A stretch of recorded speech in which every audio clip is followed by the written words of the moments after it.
జగన్ ప్రధానమంత్రి నరేంద్ర మోడీని కలిస్తే ఎన్డీఏలోకి నేను వచ్చేస్తానన్నారు. వాళ్ళు తీసుకోనన్నారు.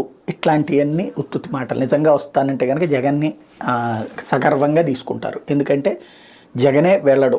మెయిన్ కారణం ఏంటంటే ఒకటి ఎస్సీ ఎస్టీ మైనారిటీ ఓట్లు పోతాయని. ఇక్కడ కన్వర్టెడ్ ఎస్సీస్ దాదాపుగా 1 కోటి మంది దాకా ఉన్నారు.